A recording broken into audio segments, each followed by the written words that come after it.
Hey, welcome everyone. I'm Pete Meyer, technical editor from Motor Age magazine, and my co-conspirator in crime tonight is... I'm G. Trulia from TST.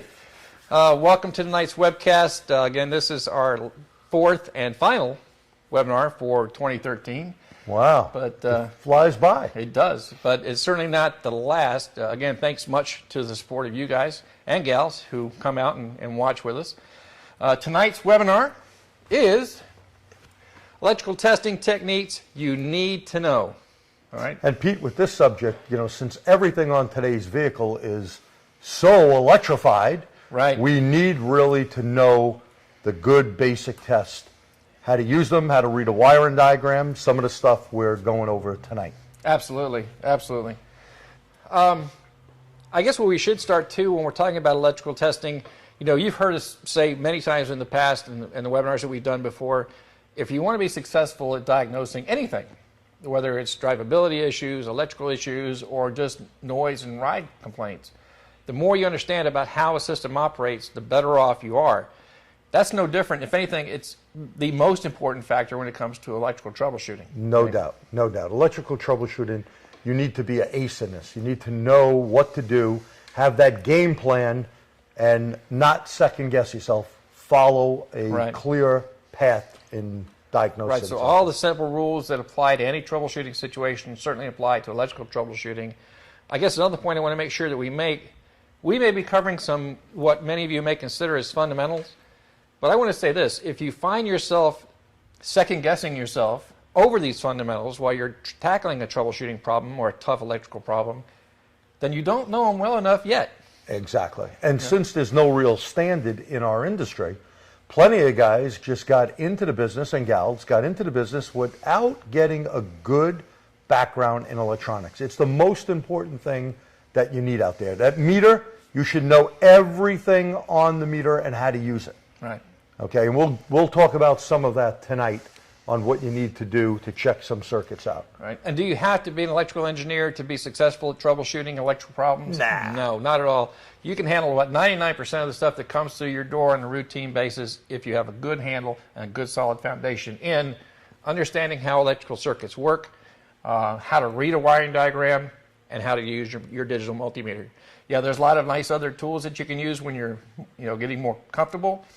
You know, amp clamps, lab scopes, a lot of these are great tools for speeding up that process. It all starts right there. You got to know how to use that. And again, for a lot of the problems that we have when a circuit is not working properly, you're going to have to do, going back to one of our old webcasts, voltage drops. And if you don't have a good meter or know how to do it, well, guess what? You're not going to see that potential difference in that circuit, and that could be the whole fix. Right. And let's start with something that everyone I'm sure has seen, this little triangle. And they hate it. Yeah, right. Some of you may have seen the V replaced with an E. Yeah. And to those, if you don't know what this is a representation of Ohm's law. Oh, I thought it was something out in Saudi Arabia or in Egypt. I thought it was a pyramid. What is that? Yeah, what was that old game show, right? You know, the $1,000 pyramid. Yeah, the pyramid. That's it. You know, and I'll take how many slices? V for 1 million, right? Yeah. I can answer that question. Voltage. And I know a lot of you are probably shaking your heads, going like, "Oh, this can be a discussion about Ohm's law." No, not really.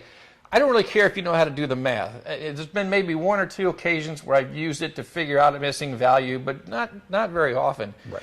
What I want and what G wants to get across to you tonight is what this represents: the relationship between these three basic elements that you have to be comfortable with when you're facing a diagnostic or troubleshooting challenge that's electrical. Right, because we usually with voltage are dealing with system voltage, 12, 14, whatever volts.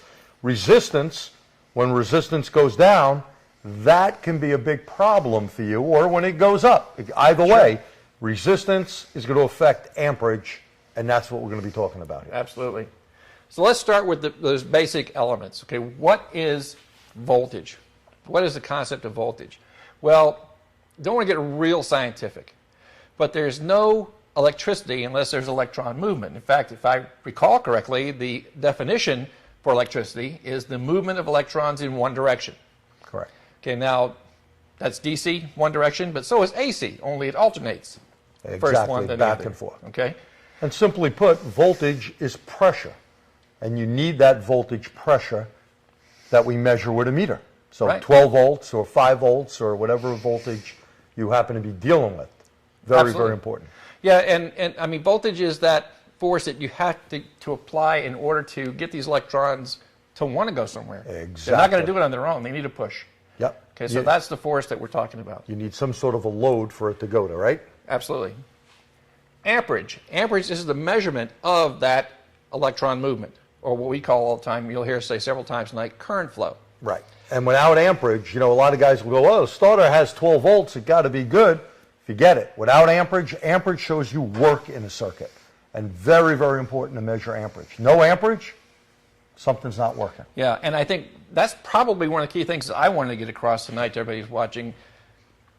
Current is what makes everything on the car work. No doubt. Right? If there's something that influences the amount of current getting to the device that we're trying to operate, and I don't care if it's the headlight, the powertrain control module, the electronic steering box, if it's not getting the current that it needs to function properly, then it's not going to work right. It may work slow, it may work not at all. Not at all. The dim lights that you see driving down the road sometimes, many times a bad ground or possibly a blown fuse, right? Mm-hmm. You're not getting current to that particular load or the right amount of current. Then, of course, that fan motor, that light, whatever, cannot work to its optimum performance, correct? Yeah, absolutely. So amperage is something that you really need to look at. Too much will take a computer out. Too little will not make a component work right. Right, absolutely. And it's all caused by when we have less amperage, it goes back again to voltage drop. An injector roughly needs about 600 to 700 milliamps to overcome the fuel pressure to get that pintle up and going, okay? Without that, you're in trouble. So make sure you got good connections. Yeah. And before we get any further, I have to apologize. I kind of skipped over what I should have covered in the beginning. Again, if you're watching on the link that was provided in your registration, you're watching at the Motor Age site or the searchautoparts.com site, and you're going to see a comment section just below the player. You do have to sign in, but you can use Facebook, Google, Twitter, or just sign in for tonight using the instructions provided to offer your comments and questions. You can also do it on Twitter if you wish. Over on the right-hand side of the player, okay, as you're facing it, is a Twitter box, and make sure you add that little hashtag, though, capital MAT webinar, in order for it to show up in the feed so that we hear your question. Feel free to ask anytime or offer comments anytime during the course of the webinar tonight. We have the lovely Ms. Doreen taking care of the camera angles for us, and TST's Vice President, Pierre Respeau, back there monitoring the boards, and he'll answer what he can and forward the other questions on to us. Okay? So sorry for the momentary interruption in what we were talking about. Back to the board. And the final one, resistance. Resistance. So resistance, there's some normal.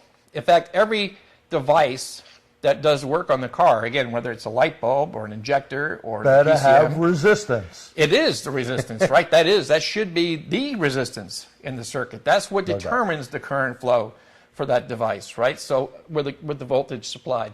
So anything else outside of that is going to impact that current flow. Right. Is unwanted resistance that could prevent that current from flowing, again, to that fan going as fast as it can go. The light being as bright as it can be. So resistance can become a big problem. And what I don't want you to get trapped in the mindset of thinking of resistance just in terms of opposition to flow, like the corrosion you see building up on a battery post or a loose connection.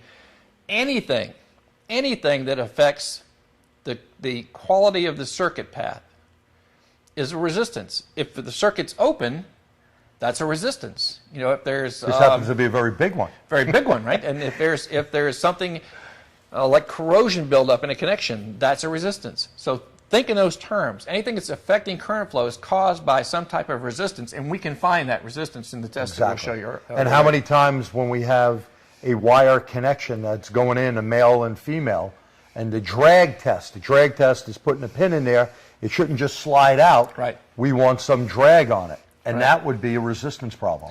And there's plenty of them out there on the vehicles that we work on that have problems at connection points. Sure. And depending on where you live, I mean, some of these harnesses, connectors are laying underneath the car in the engine compartment. They're exposed to the elements, the rust, the salt. all of these factors can have a play in the resistance of And the when circuit. someone pierces a wire, there goes another problem. Oh, yeah. Because what's going to happen? They may pierce it down this far on the wire, and maybe you don't see it, but we're going to start getting resistance right from that spot. Corrosion's Sure. going to build up, oxidation, and then guess what? The Yep. component can't work as designed. Absolutely. And that's probably one of the biggest problems you see out there on Yeah. the vehicles that we're working on. And there's many more factors that affect resistance that we can name. Now, let me see if I can paint a little picture in your mind of what we're talking about and how these three interact, okay? I got grandkids. And Same God, here. Jesus, I'm getting that old, but yes, I have grandkids.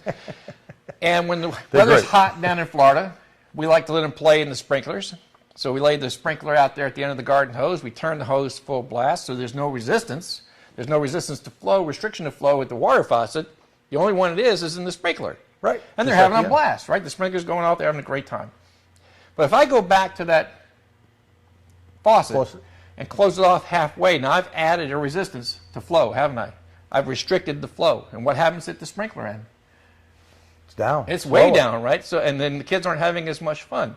Same And impact they in the become a circuit. little bit of a nuisance. Yeah, but they're grandkids. I can send them home. That's right. That's always the good part. But they're fun. Absolutely. Try to keep that in mind when you're looking at these circuits. All three of these are interrelated. You can't have one without the other. Exactly. But if there's something wrong with the electrical circuit on the car, it's because the current flow to the load is not what it's supposed to be. And that's what we need to find out the cause. And again, near the end of the second third or third or later on, Later on. we'll show you how you can test for that very easily. Here's a few other things that you need to understand about these relationships, and G's already alluded to this a little bit. For a given voltage, and we can pretty much say that for the most part, we know what the voltage on the car is going to be. It's either going to be battery voltage or the charging system voltage. That's going to remain relatively constant for 99% of the problems that we're facing, okay? What's going to change is the resistance in that circuit. And if the resistance goes up, I think like we just demonstrated, current flow is going to go down. And that is a key thing to remember. If the resistance goes up, and let's take a bad connection, that means resistance went up. Well, of course, that particular component, whatever it is, sensor, actuator, light bulb, doesn't matter. It's not going to work because we have a current flow issue. Yeah. And Jay, what if the circuit's open? Would that be resistance going up? Huge Okay, resistance. and what happens to current flow? None. Zero. Okay, so Gone. it's not simply a matter of having some resistance. An open circuit is a factor of resistance and does impact current flow, just Infinite as we show here. resistance. What about the other way around? If resistance goes down, Burnt computer. yeah, current flow goes screaming up, right? Yep. And what's a great example of that? Well, what if you have a short to ground before the control on a circuit, the kind of short that pops fuses? Isn't that a great example of what happens when resistance goes down? And think about any type of solenoid on a car. Let's take an evap solenoid. You know, we have a steel bar, obviously, in there with windings around it. And let's say it has 100 windings around there. Well, that's X amount of resistance. Sure. If for some reason winding 1 went to winding 50 and didn't get to the end, that's half the resistance of before. Current flow goes up, and that can burn out a PCM. Yeah. So always, these two things right here are very important. When I teach an electrical class, this is something I try to really stress. Resistance goes up, current goes down. It's like a seesaw. Resistance goes down, current flow goes up. Yeah. We need a balance, and that's very, very important. Now, I got to ask, has anyone out there ever replaced a Ford coil-on plug for a misfire? I'm sure just Probably a few. Okay. You know what causes a lot of those failures? When the spark plug gaps get so wide, it creates such a demand on the coil that the secondary winding, the laminate, as G was just pointing out, that's a coil just like the injector he was describing. It melts down and it shorts that winding out. So an increase in resistance, right? Or excuse me, a decrease in resistance, increase in current flow. But there's not enough collapse Right. to And it induce just enough keeps it up. spark voltage. And, you know, right before they usually see that, if you look at some of those epoxy-type coils, on the side of them where the ground bar is, you start to see a orange or purple type of rainbow, or perhaps it looks like little little needles almost sticking out. It's Yeah. like dirt, an electromagnetic field. That coil, the epoxy coil, is breaking down. Why? The gap that was supposed to be like that is now like this, and there we go. We keep punching away. Overheating. Overheating. Yep, So absolutely. very good point. Here's another one you really need to make a part of your fiber as a tech when you're chasing electrical problems. You got to know this like you know everything else, the other systems on the car. Exactly. All of the voltage, all of that push that we're applying to get those electrons moving is going to be used to overcome all of the resistance in the circuit. Now, what I mean by that, if I want to turn the lights on the Toyota that we're going to be using a little bit later on, those light bulbs are the loads. That should be the only resistance in the circuit. So I need voltage to push those electrons through those light bulbs. But once I'm done, I don't need to push anymore. Once they're on the other side, it's all done. Remember the sprinkler example I gave you a few minutes ago? Once that water comes shooting out of the sprinkler, do I need any pressure on it anymore? No, once it's past that resistance, it's on its own having a good old time. And let's talk about that resistance. What I always like to do is say, let's say we had a battery here and a load down here, the bulb like Pete used, okay? If we have 12 volts here or 12.6 volts going down to the load, if it has no resistance on end, should be able to use up almost all of that. Right. All of that voltage, pressure, should be used up by that load. If we have resistance on the feed side or resistance on the ground side, obviously there's a problem. Right, because the second part of this rule, well, it goes back to what I was saying earlier. This is my example here of having to overcome that resistance. There's a little guy pushing up the boulder up to the top of the hill. Once he gets to the top, though, he's no longer needed. Now it's going to roll on its own. Okay, this is the part that we're going to talk about next. The voltage that's applied to the circuit is going to be applied proportionally to all the resistances in the circuit. So what you was referring to here just a moment ago, if I have an unwanted source of resistance, whether it's corrosion, an open, a short, whatever the case might be, any added resistance to that circuit is going to get its fair share. So in other words, Pete, you're saying at every little resistance spot or load, voltage drops at each load. Yeah, absolutely. And then it may not be enough, like we did a while back in that voltage drop one. If you put enough loads in the circuit, even though we started with a good source, one bulb worked good. When we started adding more and more resistance, even though they were equal resistance, it got dimmer and dimmer and dimmer until the circuit didn't work. Yeah. Too much resistance. And we're going to go back at this again and explain it a few more times as we go along. But let me see if you can wrap your head around this part of it. Simple lighting circuit. All you've done is hooked up a couple of wires to a battery later in the shop and hook it up to a light bulb so the light bulb comes on. You're going to take that whole 12 volts from the battery, and yes, I know, 12.4, 12.6, okay, whatever, 12 volts. Okay, it's going to get to that light bulb. It's going to push across the resistance so the light bulb can light as bright as it's supposed to be, what it's designed to be. And once it gets past that, we don't need it anymore. It shouldn't be anything on the other side.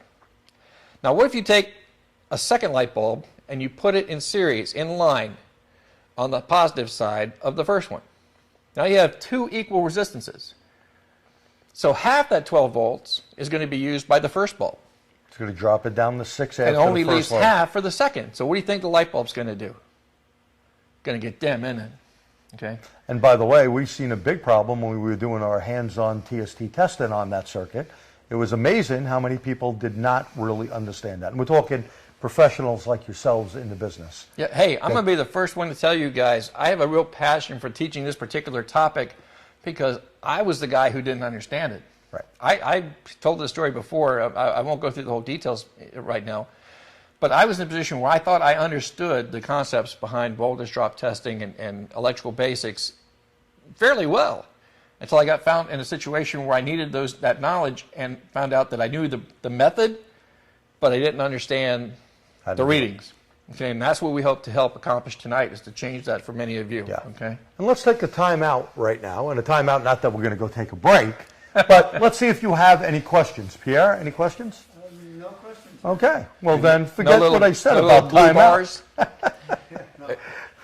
Okay, so No any blue bars for flashing comments on below the player.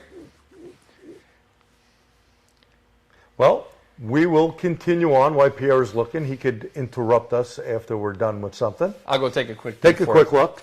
And again, just to go over what we're going to do tonight, we're going to show you something live on the vehicle and show you really how to use your meter. Yeah, but it should show. And a question I have for you. Yeah, it should show what it's If we're looking at voltage drop, what part of the meter should be selected? Check it out for me. What part of the meter should be selected?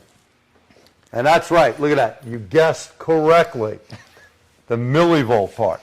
I want to go back here to the resistance for a moment because we talked about putting that extra bulb on the power side, and I think a lot of guys get that part. Yep. Because I don't know about you guys, but I used to tend to think that everything's the feed.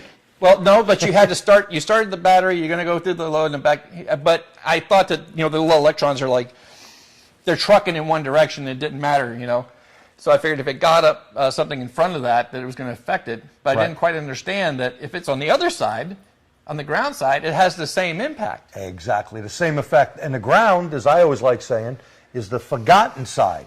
Because people always go to the feed side, they forget the ground side. And how many times you've seen either bolts that are stripped on grounds, bolts that are corroded, star washers that are missing. Right. Or nowadays, a lot of grounds have a little hook piece that goes over to touch the body as well, so you have not only the screw going through, but when it's tight, it actually hits another spot. So whether it be a star washer or that style, you have to make sure you got a good, clean, tight spot for that ground. Yep. And anything unwanted on that side is going to give everyone a problem. All right. So, how we doing there, bud? Okay. There was a couple of things here, actually. Okay. Len asked, isn't that why they're triggered? They're talking about protecting circuits. Isn't that why they're triggered on the ground side to protect the PCM? No. The question was... Are we referring to the coils? Coils, yes. Right. Okay. Loads in general. Yeah, go ahead. I forgot the question. No, the question was, a lot of devices, are controlled on the ground side by a control module, namely, the question's referencing the powertrain control module. Okay. And is that there to protect, the PCM? No, because a lot of loads are now controlled on the power side. Right. Current flow doesn't care whether it's on the ground or the power side. It doesn't matter. Yeah. It doesn't matter. Any other questions? Okay. Pierre? So we're going to leave the slide zoomed in here so you can see this part. We're just going to cover very quickly. You look at a wiring diagram, G, and it looks, some of these look really complicated, multiple pages long, lots of wires. We always hear about most of the circuits on the car being wired in parallel or in series parallel or something. But you know what? When it comes to troubleshooting a given component, you can treat it just like a regular series circuit. Right? Exactly. And that's what I want you guys to take a look at here. We're going to cover the basic elements that you need to be aware of. Every circuit has to have these. We talked about the first. The source, the voltage potential, has to come from somewhere. A Typically fuse, the battery. a relay, the battery would be the main source. Yeah, the battery, that's the source of the electromotive potential. That's a chemical reaction in the battery, right? That creates the voltage, the push, the pressure we need to coerce those little electrons to move. And those little electrons go from negative to positive, go through, and they need to come back home. Yep. The next big item you want to be aware of that every circuit has to have, what's doing the work? Okay, whether it's a light bulb, an injector, the PCM, I don't care what it is. Any form of resistance is doing the work. Right, and in this example, it's going to be we use a bulb, but that's the load. That's what we're going to refer to as the load of the circuit. That really should be the only real resistance you have. If that's the only thing designed in the circuit, if there's nothing else there's not a fan, there's not another bulb, that should be the only thing with resistance in that circuit. Right, but again, if we're going to troubleshoot just that bulb, I don't have to worry about the other ones, right? Because we're just going to troubleshoot the one.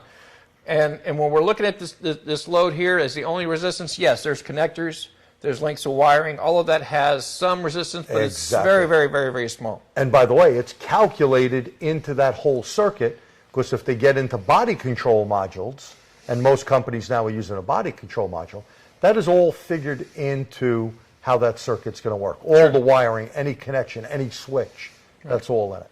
Now, it wouldn't be any need to have a circuit if we didn't have something to do the work. So now that we have a source and a load, all we really need to do is connect the two. Power coming in and ground going back, have a complete circle, a complete path, and the bulb will light, right? Okay, but we don't want to leave it lit all the time, do we?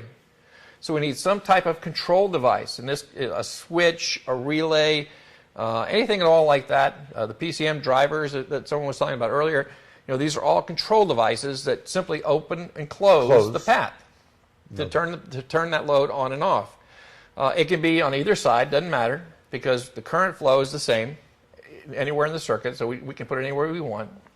And then the last element we need is some type of circuit protection, because if that wire between the battery and the load on the positive side touches something metal before it gets to that load, it should blow.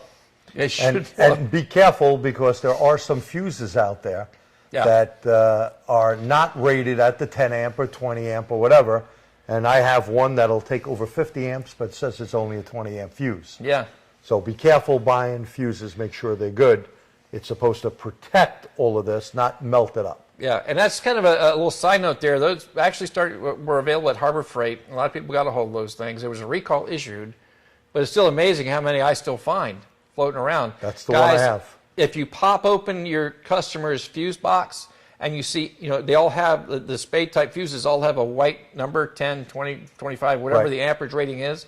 Okay, these counterfeit fuses, the ones that G's referring to, they have the number embossed, but it's not white.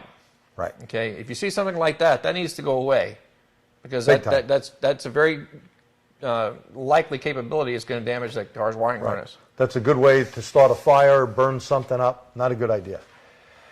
So you can't get anywhere without reading a map. Right? That's true. And I had to pick this particular picture. Guys, I have a son that's in active military. I really believe in supporting the military. I know G does, and the TST crew does. For those of you who are watching that have served, thank you. We appreciate your service. So Happy Veterans Day that just passed. Yep, here's a little something for you guys. Anyway, that's the next item. We're going to move on. There's no questions about what we've covered so far. Oh, there was one comment that he wanted some hands-on, but we're getting to that. Oh, we're getting to hands-on. Okay. Let's just take this example. Here's a horn circuit. If you can, got a good zoom in on that there, Ms. Doreen. Beep, beep. Oh. And this is a common type of diagram you see in most of the more popular service information systems, a block representation, of the OE diagram. I think if you whipped out an OE diagram, you may have several pages in your hands. Correct. And it's a few things that when you're looking at these diagrams in your shop, all the power side is up towards the top of the page, and all the ground is towards the bottom. So you already have an idea of where that flow is going, okay? And it's a good idea here with this G100, G101, all your grounds, and you could look that up in the wiring diagram as well, location of where these are at. Very, very important. Right. The connector numbers are listed here. Symbols that you don't understand, if you go to using that particular service information systems diagrams, there's usually an explanation. Right. What these symbols represent, where these components are located, and so forth. But we're just going to talk about how to use this, how to read it first. Remember, we talked about the basics for the circuit, so we want to be able to identify these elements in that diagram so we can effectively troubleshoot a problem, okay? So let's go back first. Where we want to start, I don't know, source, load, I have to have those two items. The source is pretty common, so personally, the first thing I like to find on that schematic, no matter how complicated, is the component, the load that I'm having the problem with, okay? In our case, we're going to be saying in this particular car that we're having a problem with the right side horn. It's not working. Left horn is. We have two, of course, on the car. We have those identified, okay? Now I got to find the source. I got to find how they connect to the source. Now, like I said earlier, going up, that's going to head us back towards the power side because of the way the block diagram is loaded out. So let's go that way first. The first thing we run into is where you can see it connected. And right there in the diagram, that dotted dash means that it's located inside the under fuse block on this car. And it's telling me if I looked up the connector pinouts in the applicable service information, I'll find out exactly where they are if I wanted to test it there. Continue going up. Let me back up here a second. Now I'm going into the horn relay. See this diagram symbol for a switch? Okay, that's a control device, isn't it? And one thing we should notice here too, if we have one horn working, one not working, well, it looks like the power flow is all controlled here. So it won't be a horn relay. Yeah, and that's a good point here, because I notice here how the two wires splice off, leading to the two horns. Now, we could have high resistance, meaning either an open or big corrosion. Right. We have two separate grounds. We could have ground problems. Yep. So Yep. we got to see what's what. But we're going to keep on looking for that way back to the battery. We're going to go through the switch, continue on, and now we find this another splice. Whoop, sorry. Another splice right here.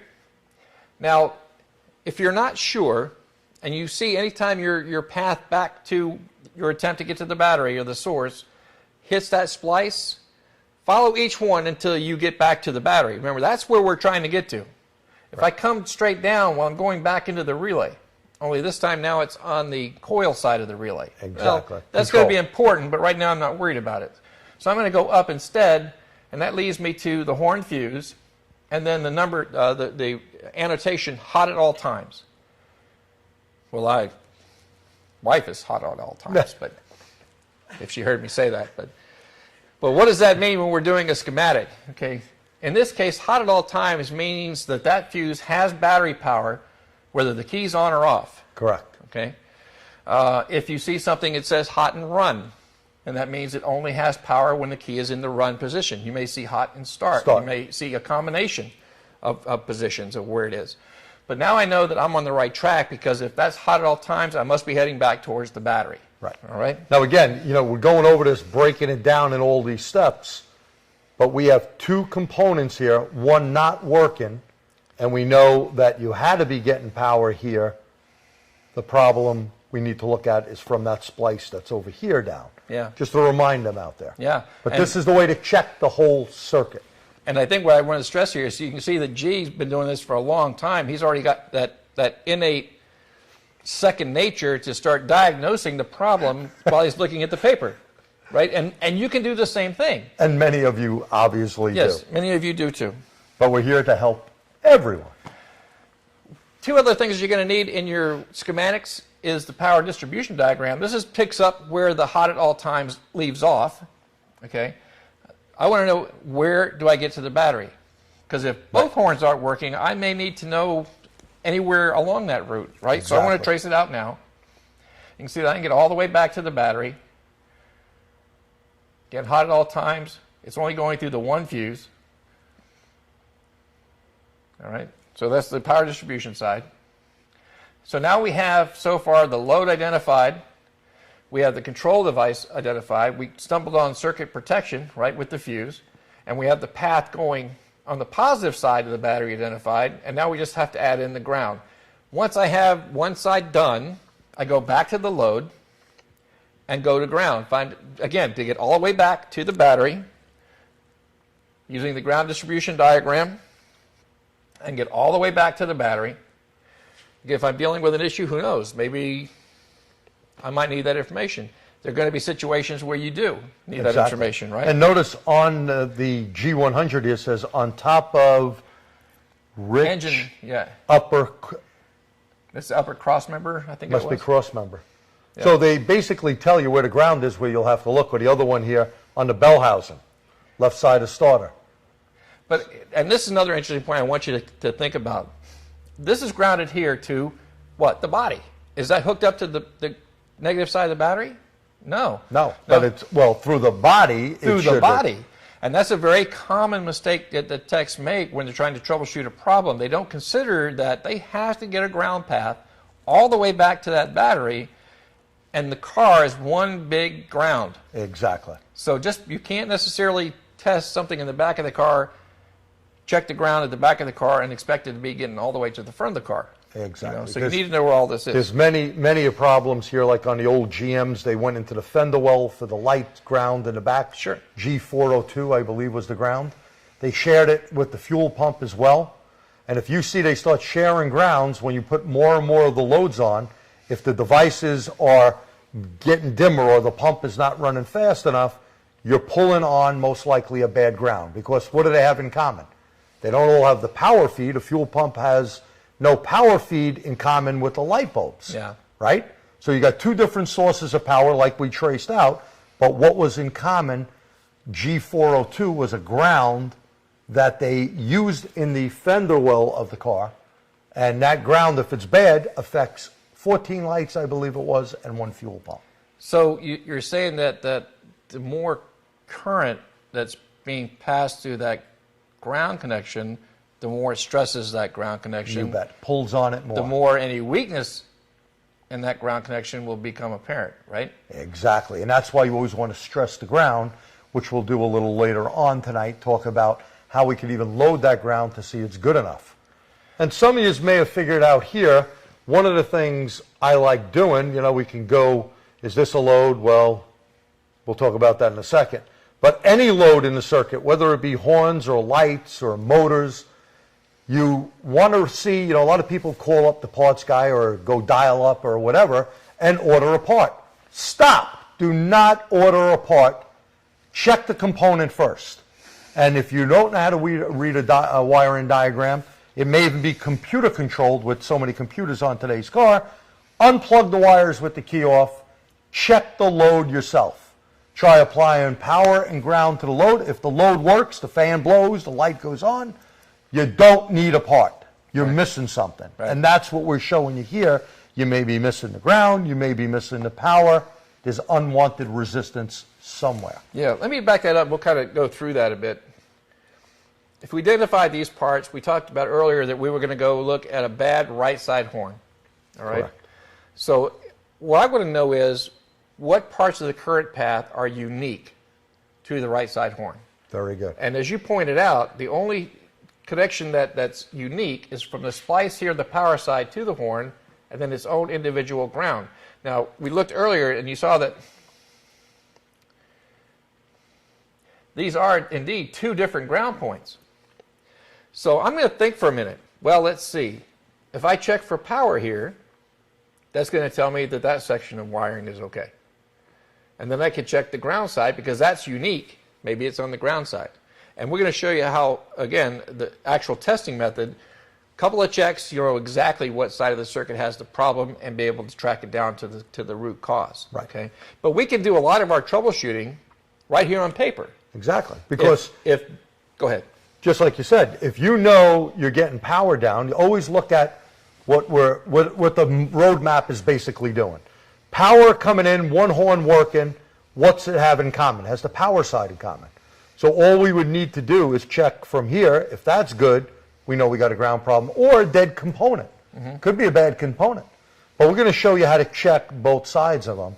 And a lot of guys, I like looking at the wiring diagram, but going, like I said, and going right to the component. Does the component work, yes or no? If it does, the component's out of my picture. I got to see, do I have a good ground or not? Right. The other scenario here is, if this was a horn not beeping loud enough, okay, well, what we can have here is a shared power and a back feed using this ground. Where a lot of times on different headlight systems, you would see they use two fuses, two power feeds, but they use the common ground. And what could happen, it could share that ground on the other light. Right. Or share a power feed in this case. Yeah, and you'll see what appears at first to be some pretty strange stuff when you get into electrical troubleshooting. No doubt. That at first doesn't make sense to you, but for me, if I were dealing with this particular problem, even before I started diving real deep into the schematic, I'd be making the two checks we're going to show you in just a few minutes, and then looking at the schematic to figure out what's wrong. For example, if I go out and test immediately and find that, say, neither horn works, but I have power in at least one of them, well, they share the power, the right? power. So if one's got it, the other one should have it. It should. And if Right. it doesn't, then you know you got to open right from that splice going to the horn. Yeah, or I can go back to the diagram and say, well, I don't have power there at either one. Now I'm going to focus on the elements on that side, which is why I wanted to point out here, it's in a relay. The relay has that coil that has to be turned on in order to make the relay work, right? The relay may be an electronic control device, a switch, Right. but it's electronic, and it Correct. can be treated just like the horn circuit. It's got its own load, its own path to power, its own circuit protection device, its own control, the horn switch, and its own ground path. So this relay could possibly burn that fuse out? Sure. Of course. People think relays can't do that. What do we use in some of the relays nowadays? Pierre, you've seen this a lot on your BMWs. Resistors and diodes. Resistors and diodes. Yeah. That's so we protect the circuit, especially on computerized stuff. Very good, Pierre. Any questions there, Mr. Pierre? Actually, you answered most of them. There's a comment here. Remove shame the on me. wire and read the ground on the load. I'm not sure that's you have to put some power through it. Yep. Yeah. Yep. But thank you for the comment. Okay, just kind of recap again, depending on the problem you're facing, consider what parts of the circuit are shared, which parts are unique to your problem. Again, if both horns aren't working, then what is unique to both horns? Exactly. You know? And that's where you want to base your diagnostics on. So you can take a moment and think about that. I think you did a great job here, breaking it down, excuse me, into little pieces for the people out there that don't understand. Some of you may be going, "Well, this is real basic junk." Well, basic stuff can lead into big problems. And you need to understand the basics first before you can get on to the more complicated stuff. Absolutely. Going into Moto Logic, color wiring diagrams they have in there, other companies as well, or simply coloring it out yourself if you don't understand stuff. Yeah, and I'll interject here for a moment. If you guys ever get a chance to catch George Menchu doing his How to Read a Schematic class, you need to attend that class. That's true. Because he gives a great way to help you identify what should have power, what should have ground, when, where. Excellent class if you get a chance to take that. We've had George out for TST many times, and he's done a couple of those classes, and they've been very, very good. Yeah. People really enjoy them. And if you want more on how to read schematics, well, G just recently penned a feature that I think was in October's issue of the magazine. I lose count when months. So check that out. It gives you some more explanation on it. But G mentioned earlier, I mean, I consider myself a competent tech. I'm no star, but I can't count the number of times with guys that I've worked in a variety of different shops, whether it's a dealership, independent, chain, all the places that I've worked in the last 30-odd years. There have been guys that I've shared this information with, and only to turn around and have them stumble on what we might think of as basics. Basics. These are not basics if they're not embedded in your fiber and you do them on autopilot, as G was doing earlier, diagnosing the problem before we even had the schematic up. Okay? Yeah.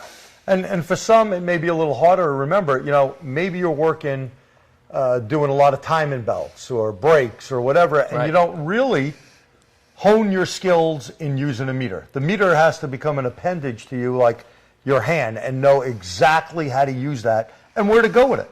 Yeah. If you got to start second guessing yourself, then you need to get into a little training. Pierre's waving at us for the question. There's a comment here.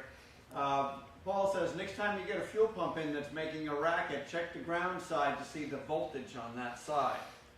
Yeah, hey, that's an excellent point, Paul. Let's just reiterate that. Yeah, the question is, if you're having a fuel pump that's running erratic or making noise, to check the ground, measure the voltage on the ground side. And a lot of you are going to be wondering, measure voltage on the ground side? I thought Pete and G just said there's not supposed to be any voltage on the ground side.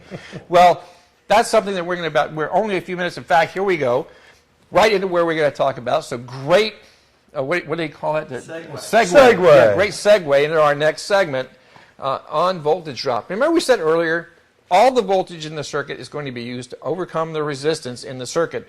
Now, we went back earlier to our circuit diagram.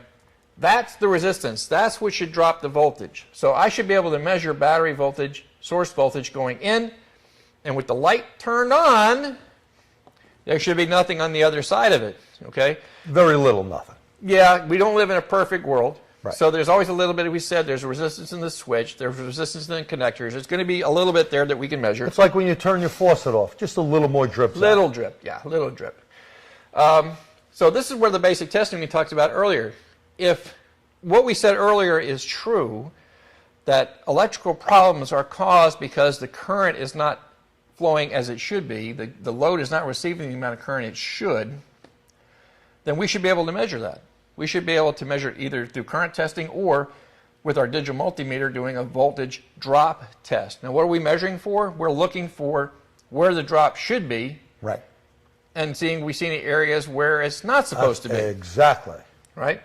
And we're going to do it in 3 easy steps. Of course, you got to make sure that your source voltage is good. Making sure the battery is working the way it's supposed to is like step number one.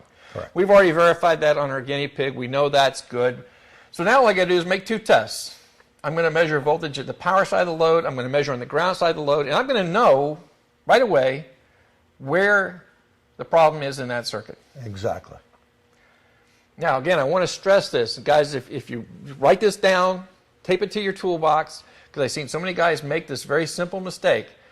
Doing a voltage drop measurement test is a dynamic resistance test. But I need the load on? You have to have the circuit working. Okay. Voltage is not going to drop if there's no current flowing. And okay? Pete brings that up. Believe me, it's a common problem that I've seen people do in classes when I do Right. hands-on stuff. They think they have a voltage drop, but the load ain't on. Right. You need to have the circuit live. And why do we want to test these dynamically? Well, as G said earlier at the very beginning of the webcast, everything on the car is going electronic. Everything. Any system that these guys can convert to electronic is being converted to electronic. You So bet. that's our future. And a lot of these are very low amperage circuits. It doesn't take much to throw them off. Exactly. How are you going to find that? If you want to do a static resistance measurement, we know that's called the ohms reading. Right. When you unplug everything and you measure the resistance across the terminals to see what it is. But here, let me paint another picture in your mind here. Starter cable.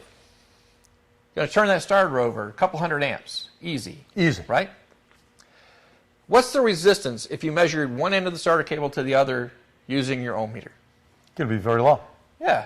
Probably a tenth, 2/10, right? Yeah. Very small. Okay, now I want you to try this. If you have a piece of cable laying around your shop, okay, take that piece of cable, measure the resistance end to end. Write that down. Then take your die grinder and chew away about half the cable. Measure the Measure again. resistance again. I'll guarantee you're going to get the same measurement. And go down to one wire. Take one wire out. Measure the resistance. Now, I defy any of you to start that car with one strand of wire connecting Smoke the show. starter to the battery. Okay, that's why we want to test dynamically. That's why we're going to test the way we're going to show you. Exactly. And you've got to do it with the circuit turned on. And let me give you another example. Fuel injectors that are on a car, 12 to 15 ohms of resistance. Yeah. And this is the stuff you see in a lot of manuals that always tell you. Oh, go across the resistance and it'll be 12 to 15 ohms. Now, let's say you had 12 to 15 ohms. That does not prove that that circuit can actually work. If we even have 12 volts going to it, let's say the pintle itself is actually bent as it's coming up, or there's a problem in the armature. We could pull high current, right? Because why? We got mechanical resistance there, different than electrical resistance. Let's say for some other reason you have super high fuel pressure and there's nothing there. That amperage could go higher. Why? We have, again, mechanical pressure holding that pintle down, and it takes more current to overcome Sure. that fuel pressure. Sure. So there's just different things that you should think about when you think about electricity. Pierre? A couple of comments, actually. One is this one, James says, Mazda Ford electronic service diags have a flow button where you can hit the button and see the current flow through the Yes. diagram. Oh. They're not the only ones. Very nice. Mazda comment was Mazda diagrams, and thank them for that comment. In fact, we put that, I believe it was in the article. Yes. That we gave a plug, and you can find that even at Advance's MotoLogic information source. Because MotoLogic is tied to the OE repair information. Right. Updates for the models. And I think they have really expanded their coverage. They've Yeah. really gotten really good with that. So check that out. You can go in there and see it, or go on the Mazda website, Yeah, and you can find the same absolutely. exact thing. Thank you for the comment. Another one? There's another comment. Common problem is one horn is, he says shorted, but it's not really shorted. It's got too little resistance and it's pulling all the current, so the other horn doesn't work right in the Yeah. shared circuit. Yeah. Well, I That's- guess it depends on where in the circuit's lying. Yeah. And I would, yeah, absolutely. If you have a problem with one Partially component, but again, we're going to show you how you can test for that very quickly. Exactly. All right. Back to our diagram, just to kind of to cap up on our voltage drop concept. Here's the source. That's the voltage coming in. Yes, I know it's negative to positive, but your meter is set positive to negative. negative. So that's how we're going to go tonight. So if I measure right here with the bulb turned on, again, I should be able to measure the same as I had in the battery. Okay. If there's a significant difference, that means there's something wrong on the side of the circuit. Exactly. Okay. If that's okay, I move to the ground side. Well, the voltage should have dropped across the bulb. I shouldn't read a perfect zero because there are Some sources of electrons. resistance. Yep. There's the switch, there's the connectors, there's the wire.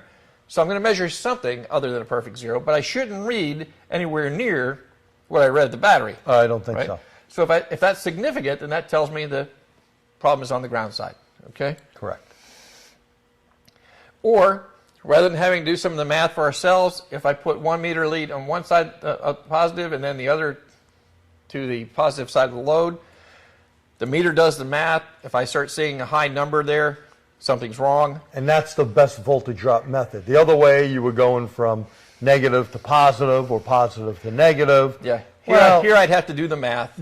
And if you stink at math, it could be a little scary. Right. Okay? Right. If you just take your meter, positive to the most positive, negative to the next positive, you're using it as a pressure gauge, voltage pressure, to see what it is. And by the way, would it hurt it if we take today's meter and we reverse the leads, negative up top, positive to the load? Of course not. No. Just get a negative type of reading. It's the same exact thing. Absolutely.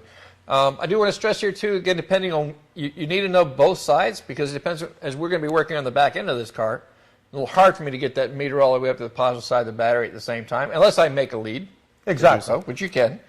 And we do want to stress that you want to test the entire current path, but once we get into the problem, we'll show you why we're going to skip a little bit of that this evening. Okay, it's because we did our diagnostics on the schematic first. So now let's do the car. Okay, we've got a 2013 Toyota. The complaint is no reverse lamps. We're going to affirm the source is okay, which we've done. So now we can move to the back of the car, and we're going to actually perform these tests and talk about them as we go. As any case, you're always going to confirm the complaint. So we got, there's the brake light. There's some brake lights. And there you should have So now we're in lights. reverse. We are testing it with the circuit on. So the key's on, the car's Key's in on. reverse, parking brake is set, and we have no lights. So we've confirmed the complaint. So now we can go ahead and go in and test it. So now we'll go ahead and pop the trunk. Now we've done a little bit of the prep work, moved some of the covers out of the way so that we'd save some time this evening. Come on, Pete. Cars don't come into your shop like this. Everything taken apart. Damn, I could No. Normally the trunk's full of about, somebody's moving to college or something. Exactly. And Kills you when you're on flat rate, I tell you. if we wanted to perform these tests, we're going to start off by hooking up to ground. And what we're going to do, we got a nice fluke meter here. Any old multimeter will work. And we're going to start doing it the conventional way. As soon as I get them all untangled, the beauties of doing things live. Exactly. Okay, we'll loop around. Now, this is kind of neat. How many of you guys own a power probe? Well, I can't see a show of hands, but I'm sure many of you do. And that's one of the nice features with the power probe is that it's connected to the battery, the leads, as you are reaching all the way to the back of the car. So I've got a good battery ground point right here. Well, maybe you do. Really? And the reason why I say maybe you do, we can go like this, put it on or off. But one of the checks I always like you to make, let's put that down, is take this extra ground lead, put it to here, and notice how this light is going to light up. That tells us we got continuity. Hopefully we can see that. The next thing I want you to do is notice that we have a 8 amp circuit breaker here on the side of this unit. So with this back on and the light on, many times because you have voltage drop at the battery, when you go to put your clamps on the battery, you don't have a good connection. If I don't have a good connection, I won't pop this breaker. So you hear that? Beep, beep. Mm-hmm. The breaker is now blown and I can't get 12 volts out of the unit anymore. Now watch. I'm going to reset the breaker. No tricks here. We're just going to reset the breaker, and now I have a red light and 12 volts once again. So now I know this is a good ground, so I'm not measuring against the voltage drop I have already. Right, absolutely. See? So that's why I like doing this. This is something, and by the way, when you're doing something with static electricity, I use a ground strap to my ankle, and I use this power probe ground on it, because now I can use both of my hands and go all around the vehicle. Yeah, that's a good point. A lot of guys don't understand that static electricity sliding across some of these car seats. can fry that PCM that you're trying to stick a probe in. Especially this time of year up here, it's cold in the Northeast. We're not down in his Southeast, nice warm weather. Flannel long johns. Eh? So you're wearing some polyester type pants, your fat ass is flying across that seat that's made of some acrylic material and the rugs, and what happens? We build up static electricity. According to SAE, when you see a spark and hear a spark, it's like 10,000 volts. Yeah. Not a lot of amperage, but enough to go and burn a component out on the computer. Yeah. Maybe not the whole computer, but just a or at least put a hotspot on there that could fail a month, 6 months down the road. So now that I interrupted Pete in his track, I apologize, but now we could basically know we got a good ground. Yeah, and again, because we're testing the entire circuit path all the way back to the battery now, on both sides of the load, right? So now we can go ahead and take our meter, and we'll just start with this one. And if I get Doreen to kind of focus in on our meter. And maybe before Pete stabs that, we should baseline the meter first to make sure we do have a good connection. So we should have 12 volts on that meter. Yep, reading 12.32. So now all your leads, because the reason why I say that, you know how many of these jacks have sometimes cracked, no matter what brand it is, or people got dirt in there, or the wire, the insulation was good, but the wire was broken inside? If your meter leads are bad, your tests are going to be bad. Right. So always baseline your equipment. Absolutely. Good point. Good point. All right, so the very first test I'm going to make, we verified the source. Second one on the list was to check the power side. Again, the circuit is on, so I'm just going to kind of back probe in here. And I think Doreen can see that, 12.29. That's only a few tenths difference from what we measured at the source. So let me ask you guys, is our problem on the power side of the load? And we'll give a moment to see if anyone offers their opinion. That was pretty slick. Any comments there? Actually, he says, hey, I'm just fluffy. I guess that means it's good. Okay. Ah, very good. All right, so the next thing, the power side's good. It's reading the same as source voltage. Whatever is causing the problem with this light's not on that side of the circuit, at least not for this lamp. So now we're going to go to the ground side of the circuit. Get in there and back probe it. And I prefer to back probe than pierce if at all possible, to avoid damage to the wiring. If you do absolutely have to pierce the wire, make sure that you repair it properly. A little liquid electrical tape works really well. Clear nail polish will work at a pinch. Yep, and also the 3M vulcanizing tape for tight spots. Once you put it around the wire, it seals it like a tire patch. And you know what? I guess pink nail polish would work, but I don't know you guys at the shop that would admit to having that in their toolbox. We don't want to know about that stuff. Okay. So if you can see the meter, you see that we're reading a perfect 0. Perfect 0. Okay, well, we told you that there's no such thing as a perfect world. We should be reading something because there are connections and wiring and everything else to get all the way back to the battery. So what do you guys think, if I'm reading a perfect 0 on the ground side, what do you think that might be trying to tell me? Okay, again, if you're doing a voltage drop test, we told you, you have to have the circuit on in order to get a reading. It has to be current flowing. If I'm reading on the ground side a perfect 0, it's like my meter isn't even touching anything, is it? There's no current flowing. There's no voltage on this side of the load. There's only one thing in between my two test points at this point because I'm testing right there at the bulb. That's another point I guess we should stress. Get as close to that load that you're trying to test as possible so you can check the entire circuit path, okay? So that's the first thing we want to take a look at. We know that there's a problem with this bulb. This bulb must be blown. Well, this bulb isn't there. No wonder why you had 0. Wonder why we had 0. All right, so let's fix that. Put the bulb in. You see, of course, it's working. Nice and bright. And now it's so bright I can't see the hole. There we go. So now that he's putting that in, what happens if he back probes the ground side now? And another question, is the meter in the best possible selection to give us the best reading? Yep. Now let's go ahead and talk about that first. We'll go ahead to the meter lead. Going to go back to the power side, check that again. 11.6. Oh, I guess you're not leaving tonight. By the time we're over, the battery will be dead. Right? And then we come to the other side, check the ground side. We have Okay, something now we there. got a reading, 0.09. Yep. Not much, but again, that's the rest of the resistances, the little ones that we expect to be there.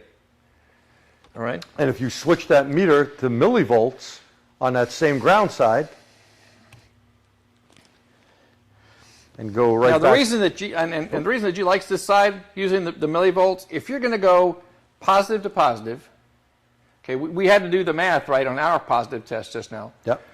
or negative to negative, like we're going to do here on the ground side, because that meter is set to what, about a 300 or 400 millivolt cap, right? In this case, In this this new case- Fluke 88, it's a 600 millivolt cap.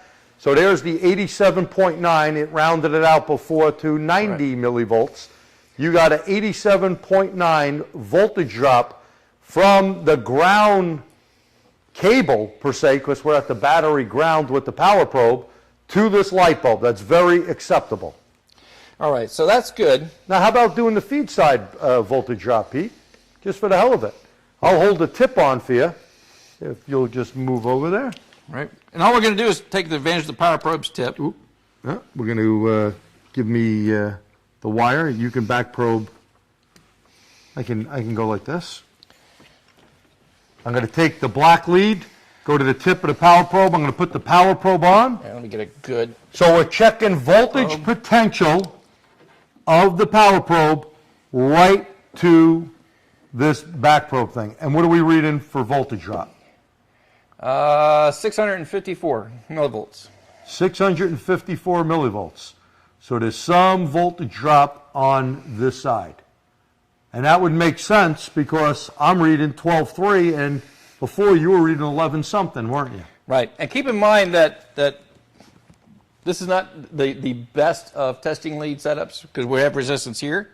Yep. We've got resistance here, here, all these points in between. But that would be about the max I would want to see it on a conventional circuit.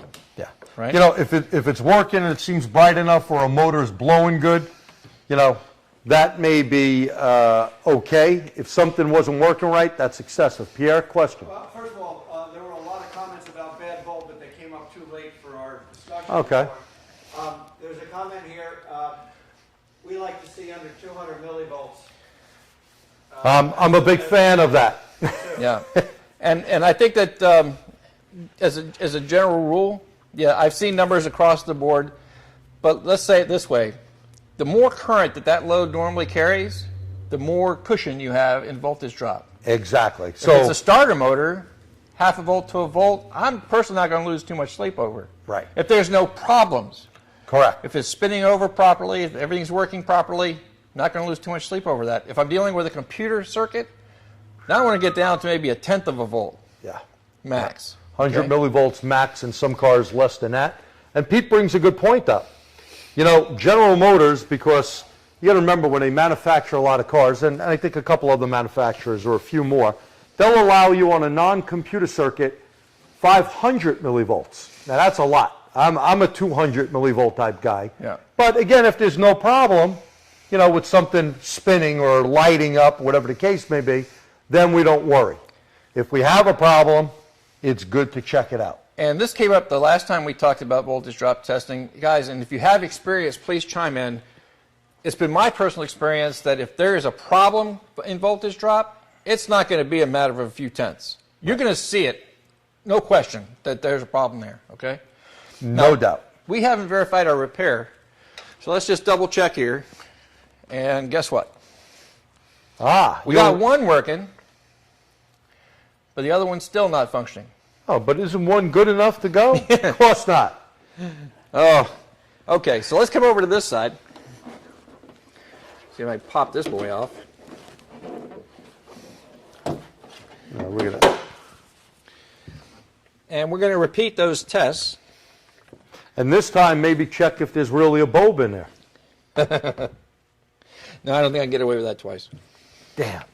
We were hoping you guys didn't notice that. All right, same thing. Going to start on the power side of the circuit. 11 volts, 1169. 690 millivolts. So that's damn good. So that's right on the line. That's right on the line. And then we're going to go to the ground side.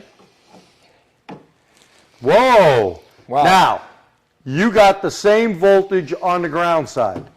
Let's ask them what they think, and right away, I'll give you an example that Ford Explorer used to have a problem where the vehicle wouldn't start if you took your meter or a test light and went across the battery, okay, you would get the 12.6 volts.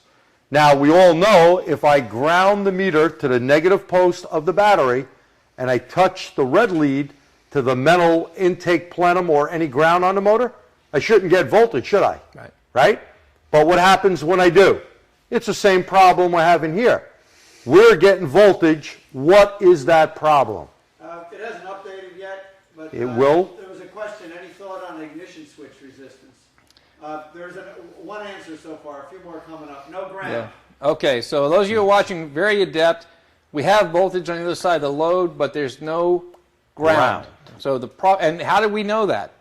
We know that because if the circuit's complete, if current is flowing, once it crossed that bulb, that voltage should have been used up. You bet. But because it's almost all left over, that means that there's another resistance that still wants more to overcome. If it's an open circuit, well, it's going to want all of it, isn't it? Right? And let's just take this out for a second. There's the bulb, and let me say, just like a fuel injector on a car. Key on, engine off, both sides have power, don't they? Just like we have here. Mm-hmm. Both would be 12 volts, or in this case, 11 something. Right. What's always missing? Just like everyone said. The ground is missing, right? The computer does the toggling of the ground. So if we apply ground to this side, this was your ground side, mm-hmm. Okay? If we take the power probe and supply ground there, okay, I'm just going to touch this side right here. Okay, I just confirmed the load is good. Let's do that again. I confirmed the load is good by applying ground with the power probe. Mm-hmm. I know I got a wiring issue, correct? And that's what I got to fix. And I'm just going to be the spoiler too, because it's like I got voltage on the other side of the load. I know the load's good because it got through the load. Got through the load. Exactly. And then, see, now that's another good point. If it was an open, and that's why on fuel injectors, when they tell you 12 to 15 ohms of resistance, most of the time they're looking for the OEs as an open. Right. Right? Right. But that injector will have power on both sides. And a lot of people can't wrap that around their head that we need two sides of the circuit. We need to ground it. Right. And that's the same thing here. Right. And to take that one step further, if we had measured a good result on the ground side and a good result on the positive side, it's not open like the other bulb was because that did not give us a good result on the ground side. But there was a change of resistance in that load. A shorted injector will give you a change in resistance. It will voltage drop, but the load will not be functioning as normal. So if I got good and good in those two tests, I know the problem is the load. You bet. Okay. Something in the load. Very good. Now, since we know the problem's on the ground side, I think it's time to go back to our schematics and do a little homework. Okay. See, here's the schematic for the backup lamps on this Toyota.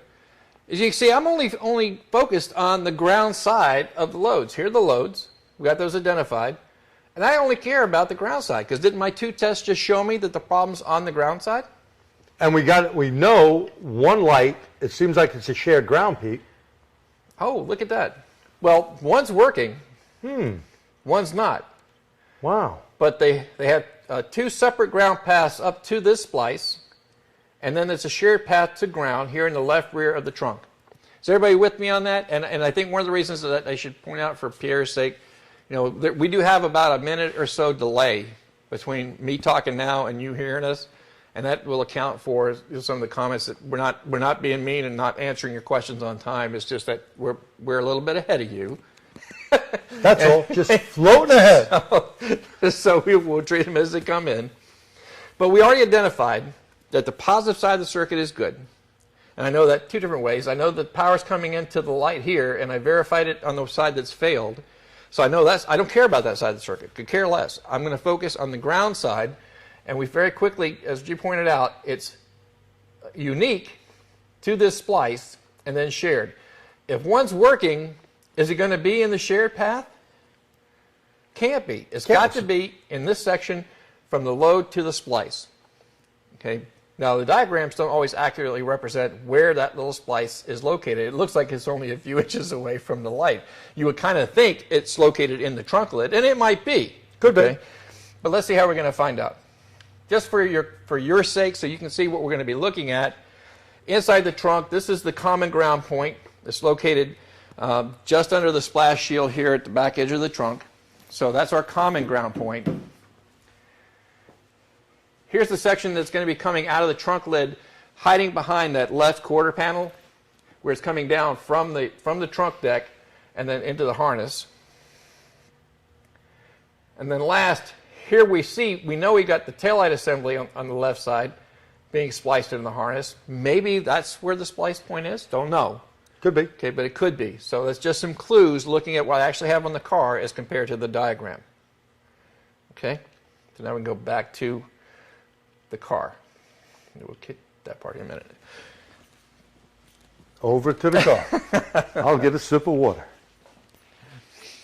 Okay, now we're back to the car. Again, we're focused on the ground side of the circuit. Lights are still on.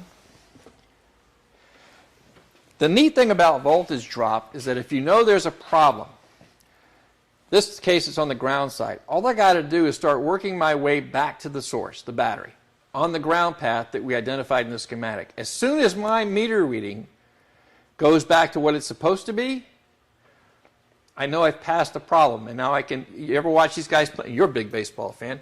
You know, they get the guy between first and second, and they start throwing the ball back and forth, trying to catch the guy in the middle. Yep. That's what we're going to do to find this problem, okay? And we're going to start right off by going straight to the body ground point that I showed you in the picture, measuring there. And what do we have there? 1.3. Okay. Very good reading. And by the way, just another quick tip, if you want to check, make sure grounds are real good, you could take your power probe, go to the ground on the car. You should have a green light. When you hit power to the ground, you better pop the fuse like that just happened. And now I got no power. I better reset the breaker. Because a lot of times grounds could be an issue. Yeah. And I want to be careful here because here we're Oops, sorry about that. actually going back all the way to the body ground. So that 1.3 is okay. But I want to stick with this one because I want to see that big difference there. Well, we would always see it jump to OL and then go switch down a scale. Because right at this point here, I have like nothing flowing at this point. Okay. So I know the brake has got to be, if that read 12.5 and this is reading 0, the brake's got to be between this point and that point. Even at the 1.3 that might still be trace. Remember, this is a shared ground. There are other circuits flowing in here. Correct. Like the light that's on. Okay. So that returned to normal, didn't it? It did. Looks good. So I like that beeper part too. Anyway, so here's good. Now we need to start backtracking back and forth. The second point I'm going to check is that splice point, suspected splice point. Correct. That we looked at a little earlier on the pictures. Okay, so we're going to go ahead and back probe in that. Oh, look at that. We got a little bit of an increase. A little bit. Okay, but still not probably where I want to be. I'm still on a common ground path, aren't I? Yep. But that's a good reading. I want to keep going back until my meter reading goes bad again. Goes OL and we jump up. Right? Because when it goes bad again, I know I'm backtracking to the point where the failure actually occurred. So we're going to open up this section of the harness. And let's see if I can get in on this one. This is a white with a black tracer, just like outlined in the diagram. And whoa, you're getting bouncing all over. But I'm getting a reading there, right? This is a very small wire. I'm getting a reading there. That must be the light that's working. Right? So let's try this other one. OL. Can you see that? OL, now I'm going to switch to a higher scale, even though it's going down on the meter. And we don't have anything. There we go, 11 volts, 11.67. You should all know what type of problem we have. Did I pass the point where the failure occurred? Going back towards the load now. And I want to make sure everybody's with us on that. I know there's that delay, but if you have any comments or questions, I want you to get this part. Okay, we started here at the load that's failed. We verified that the power side of the circuit is okay because we got that full battery voltage there. Exactly. Went to the ground side, and we also read battery voltage, which told us that that's the side of the circuit that had the problem. The load should be, at this point, is okay. All right, so now we've traced it back to the ground side. We're looking for the reading returns to normal. When we checked the ground point here on the back side, the main ground, that was normal. So now I know between here and there, I have a problem. Know that. Now I start moving back. I'm waiting for my meter reading to go bad again, which we just got right here. So now I've got it narrowed down between here and here. And I go back the other way until the meter reading goes bad again. And we're just going to come down a little bit here. Okay, we got 20 millivolts you had there, 0.020. See if I can get on there. These are very small wires. There we go. Yeah, we have very little, 20 millivolts. All right. So that's good, right? So now, bad, good. Good, Bad, bad, good. good.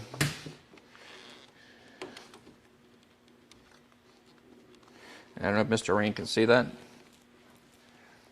There's our open. There's the fault. Okay. Now if we want to go one step further and make sure, we do like G does with the power probe. I don't know if you'll be able to see that, if we cock that down just enough to see the light there, G, on the deck. Oh. You know, if you could turn that, bring that down, and we'll see if they can see it. Let me know when you're Yeah, okay you keep now. on coming. Good? Got it? All right, now we'll see if we can check it at the break.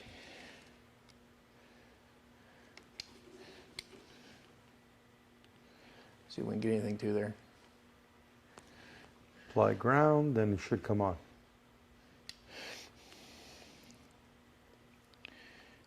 They don't give you much nowadays. There you go. Okay. So we're on, proven that that's the problem right at that point. Well, I mean, in this case, it's pretty obvious, but where it can Right. come into play is if where we were just talking about a resistance. Maybe we measured 5 volts Yeah. on the ground side.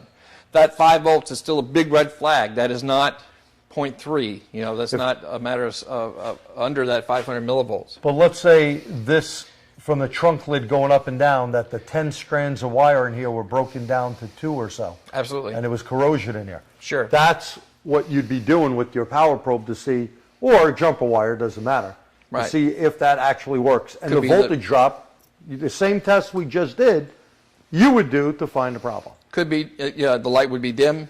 You know, Exactly. the injector wouldn't be opening. Any component wouldn't be the fan, wouldn't Yeah, be blowing as good, the whatever window it may motor's be. coming down slowly. You know, all of these are a factor of what we talked about at the very beginning. If there's a fault electrically, it's because the current getting to that load is not what it's supposed to be. And we need to find out who's interfering with that. It can be on the power side. It can be on the ground side. Correct. It could be in the load internally. But I think that you can see that in these few tests, just the 2 tests, we can identify where the problem lies and then use that baseball analogy, the back and forth between good and bad, to narrow down the problem area of where it is. And don't just, you know, pick the spots that are easy to get to. Oh, exactly. On the harness. You know, look at the connectors first. Someone mentioned ignition switches earlier. The control devices, if they're located in the ground side, these are all areas that you'd want to check across first. And, Right, and they're before most going. likely before you start stripping harnesses apart. And like you notice, this is a good comment, you know, trunk moving up and down, wires break, you know, doors open and close. How many times power windows, power locks don't work Right. because the wires keep flexing every time you open and But close it. if you guys leave with anything tonight, 2 tests, power side, ground side. What are the readings? Which side of the circuit has the problem? With the circuit on. And I'm going to come right back over here. Let me shut this off so I can drive In fact, to the you know, to while the he's shutting that off, always practice, you know, practice makes perfect. You've heard that a million times. Well, why don't you try practicing just like we did here, you know, taking a bulb out and making an open in the circuit. You know, put a resistor in the circuit, see what happens, see what the expected readings are. Learn how to read a wiring diagram. Trace it through, just like we showed you there. Did you need to go through that? Well, you guys that are experienced, obviously, just like I said, we could do this. I started diagnosing it before we went through it. But many times, we get confused.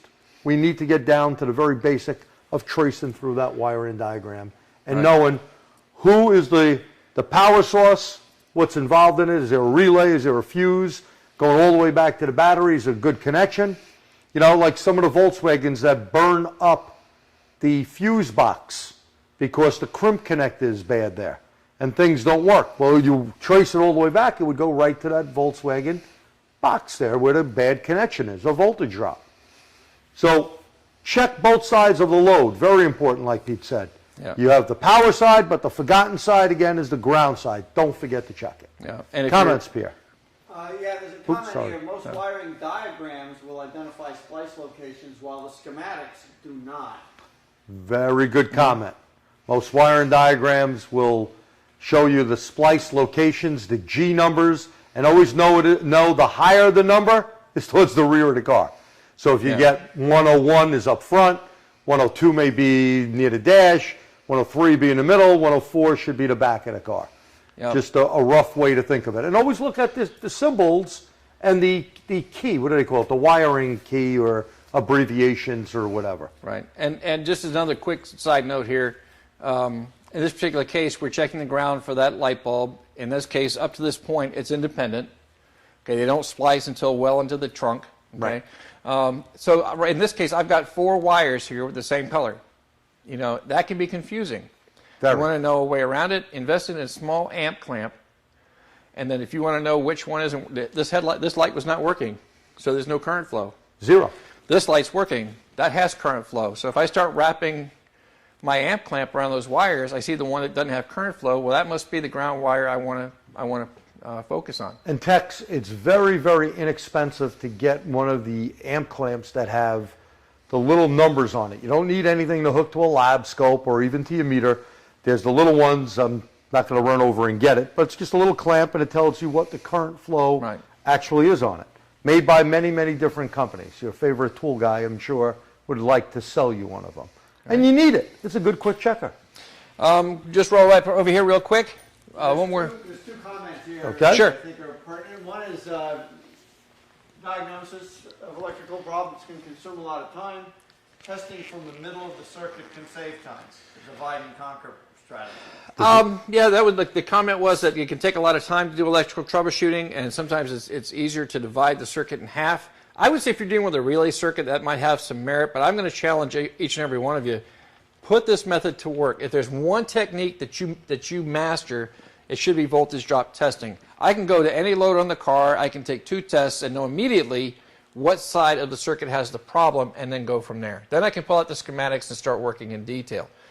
Find out what's shared, what's unique in the circuits. And we have lots more resources. I realize that these webinars are not that long. It's not like a 3-hour seminar you might attend at a live training event, or a school program or something like that.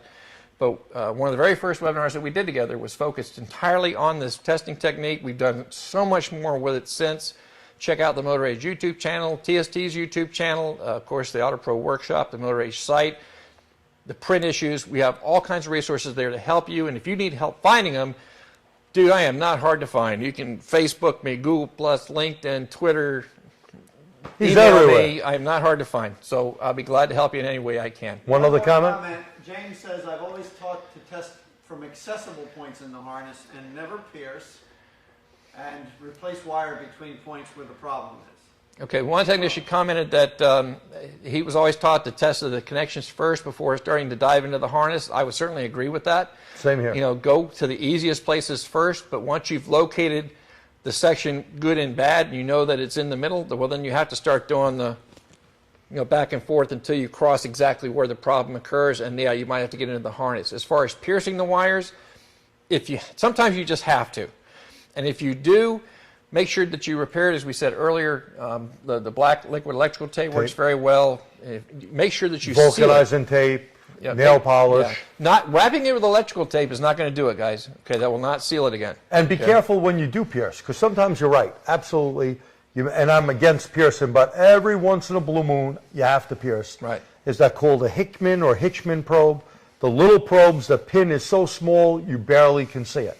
Right. All that does is go through the insulation, does not break any of the strands of wire. If you get the big one where you see this big needle going through, or you shove the jaw in it, forget it. You have damage to the strands of wire. Yeah. Current flow is going down. Yeah, so again, absolutely avoid that if at all possible. I have a question. A few people asked, what about Load Pro? I know that there's been, Load Pro I've seen the very Load nice. Pro, and there's some great information on it. I've met the man who came up with it. Dan Sullivan, yep. And he has some great information. So I'm certainly not going to say anything negative about it. Personally, I've never had the need for it, because if you have a multimeter and you know how to use it, you can find the problem, as we just demonstrated.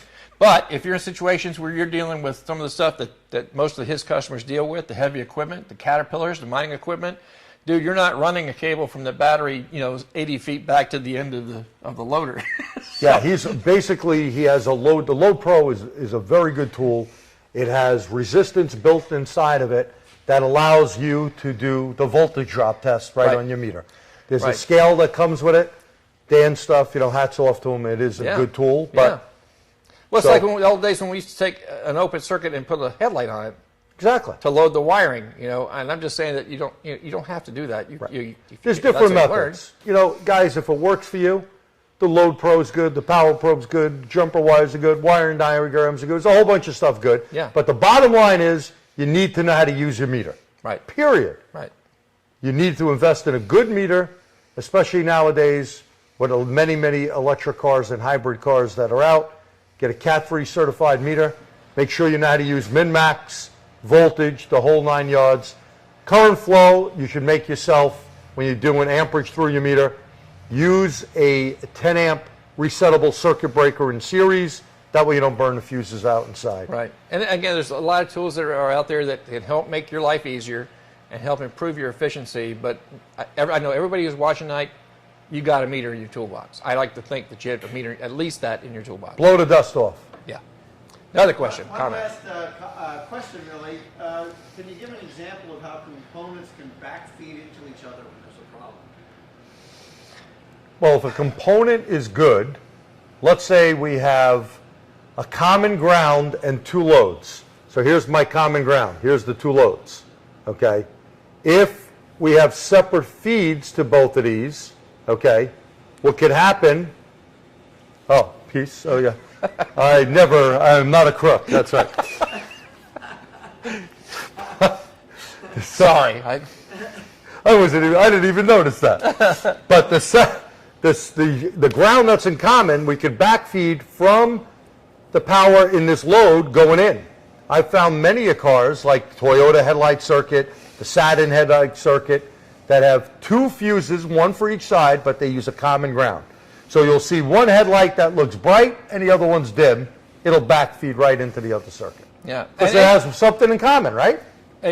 Current's going to take the path of least resistance. It's like water. Right? So if you have a bad ground and there's a second device for it to go through to get the ground, it's going to follow that path. Exactly. Yeah. So, but 2 tests, 1 power side, 1 ground side, you're going to know which side has the issue. Cake. Okay. Any other? No, that's pretty much it. Good. Okay, I want to leave this information with you. I think Mr. Doreen has it zoomed in on the screen there. Just a few notes for you. If you're doing power side to power side and you get a reading that's greater than half a volt, that's where the problem lies, on the power side of the circuit. Yes, as we stated earlier, computer side, 1/10. These guys like 2/10. Depending on the amount The of current. non-computer side. The computer, the amount of current passing through it is going to be a factor. Right. Same thing on the ground side of the source, ground side of the load. If the reading's greater than half a volt, like in our case, 12, it was the same as the battery voltage. Okay, your problem's on the negative side of the circuit. Yep. if you don't read anything but a perfect 0 on the power side, well, guess what? There's an open circuit or it's not turned on. Okay. The load is not being used. I mean, negative side, you get a perfect 0. Perfect 0, problem is in the load, it's an open in the load, or again, the circuit's not turned on. Yep.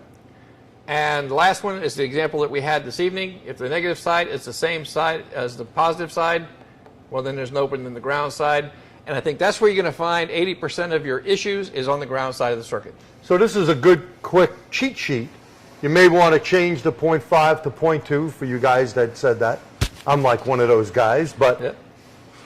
use this. This is 5 easy things to help you diagnose if something's bad. And that's the thing with voltage drop. Any one of you can do what we did in terms of where to put the leads, but you make what the meter's trying to tell you, you make that instinctive so you don't have to think about it. You know what it's saying. You learn the language, and you're going to find your electrical troubleshooting difficulties over. No doubt. And we had questions. Real quick mention, if you're familiar with Powertrain Pro on Motor Age, that's Wayne Colonna of the Automatic Transmission Service Group. He's probably the man when it comes to He is automatic the man. trannies. ATSG. And we will be hosting a general transmission diagnostic webinar in just a few weeks, December 5th, 2013 at 8 p.m. Eastern. You can register at motorage.com/PTP diagnostics. Or just keep an eye on the Certified Technician newsletter, motorage.com/4text. Just like you learned about tonight's webinar, you'll learn about the information on that And as well. also, I want to give Wayne another plug there. With ATSG, they have a good hotline, not only for tranny shops, but we did something, transability meets drivability. Yeah. And guess what? A lot of us that work in the non-transmission sector could have problems with a transmission causing a drivability issue. Right. So they also take hotline calls at ATSG. Jim Dial and crew, along with Wayne, obviously will be more than glad to answer your questions. Yeah, So- and a lot of that webinar is going to be on that. You know, is it the transmission or is it the engine? Is there something else causing that? Make sure you tune in and check that out. And again, it's Excuse free. me. What can I? Well, hey, what can I? Free, what a deal. I'm going to sign on. And then we got to give G a chance to earn his living. I mean, hey, I want you guys to know that the folks here, Doreen, Pierre, and G, you know, they're all doing this on their own time and their own dime. You know, they're not compensated in any way for helping us to bring this information and training to you, to use their facility up here in New York. So got to give G a chance to tell you what he does for a living, running automatic. You mean where I can pay my bills from? I do training classes, a whole bunch of different training classes if you're interested. Do them all over the place, not only here in the training center, but anywhere. And we do have another hands-on hybrid class coming up in January 2014. If you're interested, you can always email me at gt@attsttraining.com. Thank you. In addition, Dun, dun, dun, more our things are coming up from TST the stuff. TST side. Okay. And thank you guys. Happy Thanksgiving to you Yeah. and your families. And since we don't see them till next year, happy holidays. Happy Christmas. Christmas, Hanukkah. I know it's not Kwanzaa, politically correct. Whatever. All right. But no, again, thanks to everyone who came out and spent the time with us tonight. We look forward to doing this again for you in 2014. Have a good evening. Same. Thanks.